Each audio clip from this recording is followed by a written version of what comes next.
Hello and welcome. I'm Darren, and I'm back with a little update. So probably doesn't really need to be that much of a long video, but as you can see, we're done and we look beautiful. So it's up and running. Admittedly, it was up and running a couple of days ago. I've been quite busy. I haven't got around to making an update as of yet, but tonight I had the time. So as you can see, it's running. I've been running it for the past couple of days just to get it going. There's still a few bubbles in the reservoir, but I'm blown away. And it kind of made me think that I think this is the first time, certainly on Intel side. Obviously, this is running. Let me just go for it again. If you've watched my previous video, you'll probably know a bit more about it. But obviously, this is a swap over of parts that I had existing. I bought a new case. I've got some new fans, and I've used the parts from the build that was already existing, and I've thrown some water-cooled stuff on it that effectively was at its death in the loft because I wasn't sure if I was going to use it again. I kind of decided to stick with the Intel build for now because effectively I play at 4K and I've not noticed a big enough performance difference between the 13700K and the 7800X3D to warrant the amount of money it would cost me to swap apart. Like I said in the last video, this is running on a Z690 MSI Ace motherboard, and it's a really good motherboard, and it kind of seemed a waste for me to just either relegate it to one of the kids' computers or something like that, or sell it. I don't know if I really get that much back for it that it'd actually be worthwhile, and obviously factor in the cost of a quality motherboard and a 9800X3D or a 7800X3D, and you're looking at somewhere between 600 and £1,000, and I just did not think it was worth it. Obviously, Nvidia this generation, this is the 4080. I bought it when it first, pretty much within a couple of months when it first came out, and I haven't felt the need to particularly upgrade it. The 50 series came out. There's nothing wrong with the 50 series. But for me to upgrade, I'd be looking at the 5080. That doesn't seem like a big enough upgrade for me, other than the fact that it would offer multi-frame generation. But I'm on a 144 Hertz 4K monitor. So I'm not really going to make the use of what multi-frame generation would give me. So instead of spending what would be for a 5080 and a AM5 7800X3D or a 9800X3D and a new motherboard, you're looking at over £2,000. I thought, hey, I'm going to refresh this, and it's probably one of the best decisions I've made because I am back. It's not like I fell out of love with this system, but when you've been running a PC for that long and you see all the new shiny stuff coming out and you just want to get the new shiny stuff, sometimes it can feel a little bit flat when you get the new shiny stuff and you think that's cost me a hell of a lot of money. And realistically, if I wasn't looking at the overlay and looking at the FPS, is it really worth it? And I have felt like that in the past. I've done a few upgrades which feel kind of more like a side grade, but they've cost a lot of money, and this hasn't cost me a lot of money, and it feels like I'm totally in love with this system now. It looks exactly how I want it to look. It was a good decision to just obviously stick to like this chassis now. I love the style of this. This is the Fractal North XL. I was using the regular size Fractal North, but it wouldn't fit in the cooling. You can probably just about make it out from this picture that the length of this graphics card and that reservoir, they are nigh on touching each other. There is no room to spare. So obviously this is the XL. It's not the biggest case.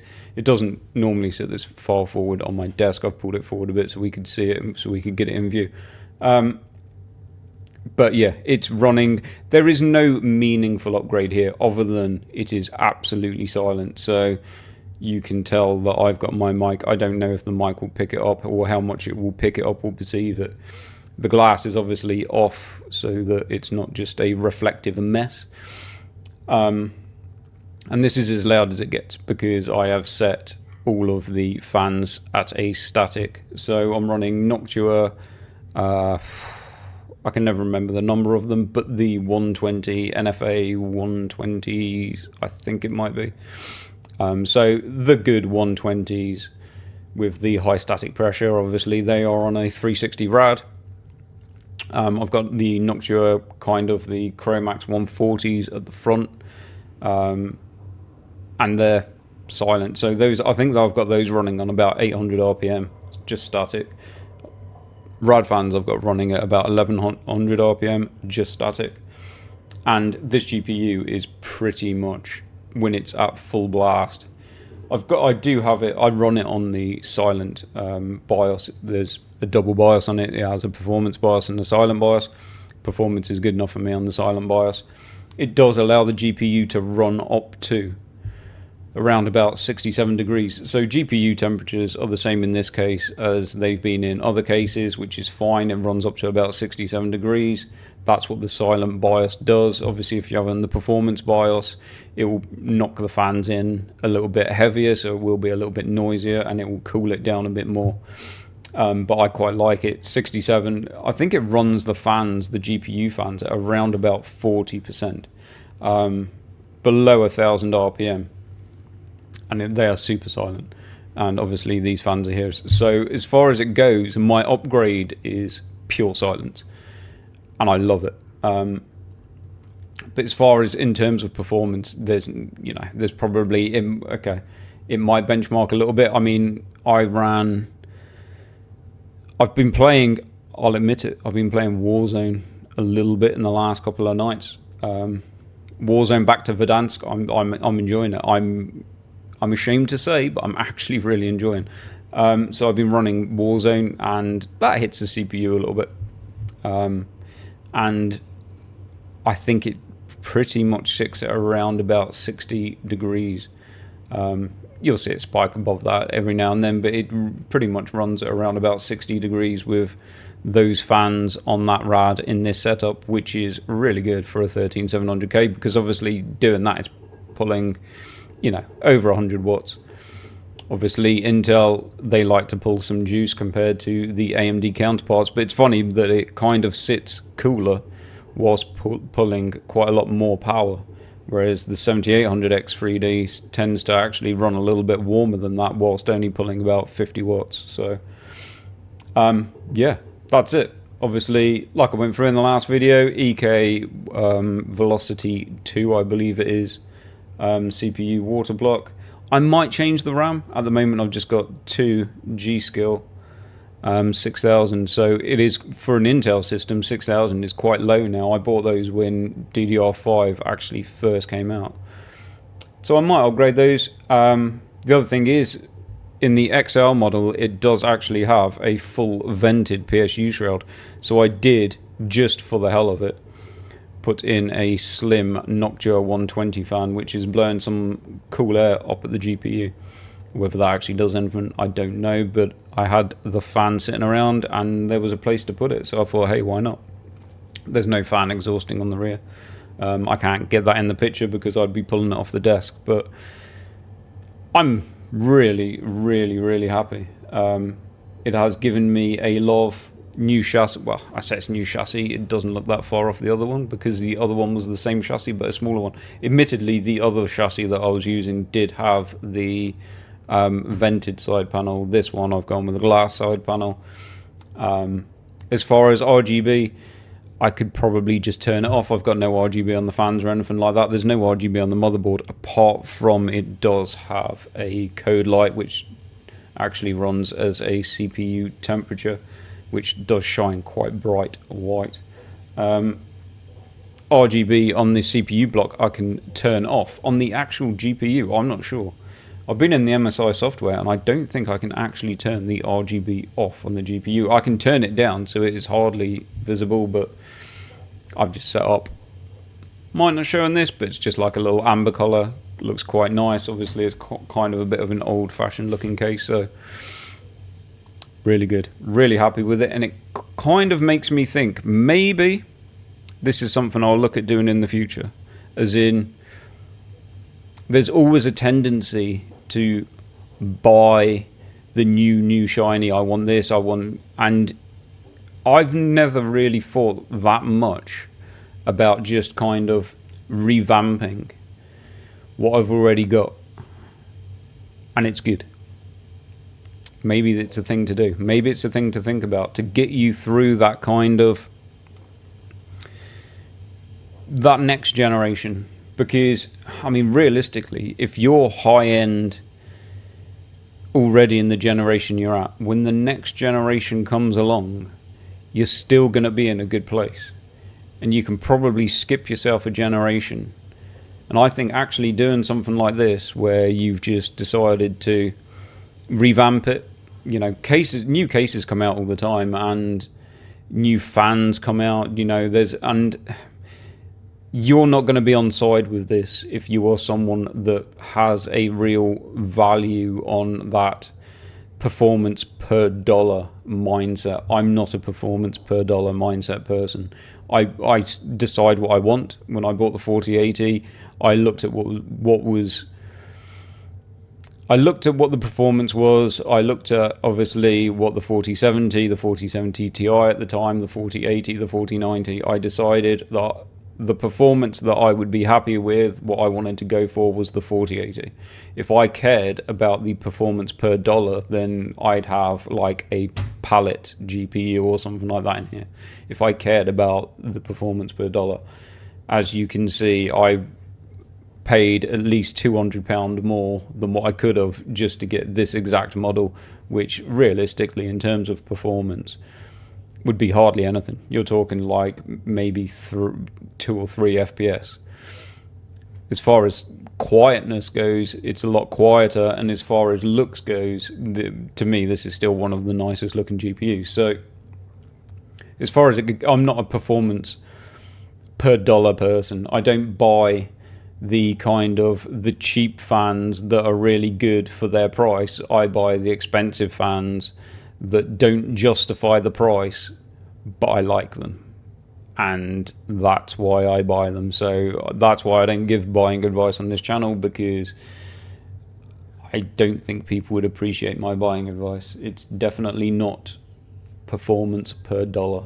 But in this case, like I said, I'm going to run this now for this generation. I don't think, unless something drastic changes in NVIDIA's 50 series lineup, I don't think I'm going to change this now. Love that GPU. 13700K is doing me absolutely proud. Like I said, I've run it undervolted from the get-go. I set it to, I believe, I just set it to 1.3 volts. I think from stock it would run up to about 1.4, maybe 1.42. It drastically dropped the temperatures, and it dropped the wattage, because I believe, I mean, this is obviously MSI Ace motherboard. It's an overclocking motherboard. It's going to push anything that you throw in it. It's going to be pushing it quite hard, and I believe it was actually pushing the 13700K up to around about 330 or maybe even 340 watts, which is well over spec. So I dropped it down to 1.3 volts. I believe that dropped it down to about 250, which is what they should be limited now on the new BIOS. I haven't bothered changing the BIOS because I've done it manually myself. And as far as it goes, this system has been really good for me. It's been stable. I don't actually recall actually even having crashes on it. I might have had the odd game that's dropped out when it's been a bit of a dodgy game, but as far as that, I don't think I've ever dealt with a blue screen or a system crash. So it's been really good. So I was happy to dress it up in some new clothes, give it a bit of water cooling, and I'm going to enjoy this probably another at least a year with it. I might even run it longer. I don't know. We'll see. We'll see what happens with games, but I'm going to leave it there. Obviously, the next... I still got a ton of water cooling stuff. I still have loads of these EK fittings. I've still got a ton of, like, this is hardline. It's actually Corsair hardline satin black tubing. I love the satin black tubing. I think it looks nicer than clear. So I've still got quite a lot of that. I've got a load of fittings. I will have to I will have to definitely buy a AM5 CPU block. So I'll see what comes along. But AMD system will be next, just so I get to use up all my parts. I might do... I'll wait and see. I might do the 9070 XT, and I might put something different into the small form factor, because that GPU in the small form factor case is pushing its limit a little bit. It's a big GPU. I'd like to actually try another SFF case, which is smaller than that, and I won't be able to if I stick with the 9070 XT in that case. So we might see a new build for the 9070 XT. Might get a new case for it. I've got radiators. I've got loads of fittings. I do have some pump res combos, and I might dress that up because that system's awesome. That's, you know, it runs good like it is, but I am limited to any type of future builds that I want to do just by the pure size of the gigabyte hours GPU. It is quite big, and it does actually pull some juice, that one as well. I've tried undervolting it a few times, and it's fine for like 3 or 4 games, and then I'll throw in a game and it will just crash, and obviously once it crashes it resets the undervolt and it's a bit of a nightmare. So we'll see, but like I said, I'm not going to drag this out any longer. That's the new build, up and running really well. We'll run it in some games. Hopefully I'm going to get back to probably doing a little bit more content now I've got quite a few things in my own personal life sorted out. And like I said, we're going to plan probably next month a build. We'll go through it. I'll post it up. What I decide to go with, I might actually go with, because if I'm going to be accused of being a fanboy of anything, it's probably fractal design cases. This is probably my 5th fractal design case, and I love them. So Meshify 3's just launched. I actually think the styling of the Meshify 3 with the Aorus 9070 XT and the kind of ring LED things, that might work really well. So that might be the plan for that one, and then we'll figure out a bit of water cooling, find ourselves an AM5 block, get it built, and we'll go through how it works, how it performs, and how it looks, because I like looking at my PC. I'm not going to lie. And that's kind of quite a big thing for me. I know some people don't probably care. They just buy all their gear, throw it in, looking at the games on their monitor, and they probably don't even look at their PC, and that's fine. I completely get that, but I love building PCs, and I kind of spend a lot of time. I spend probably just as much time while I'm waiting in a lobby to get into the next game, staring at my PC thinking, what can I change? What can I make? That type of thing. So I'm going to leave it there. If you liked and if you enjoyed, give me a like, and I'll catch you in the next one.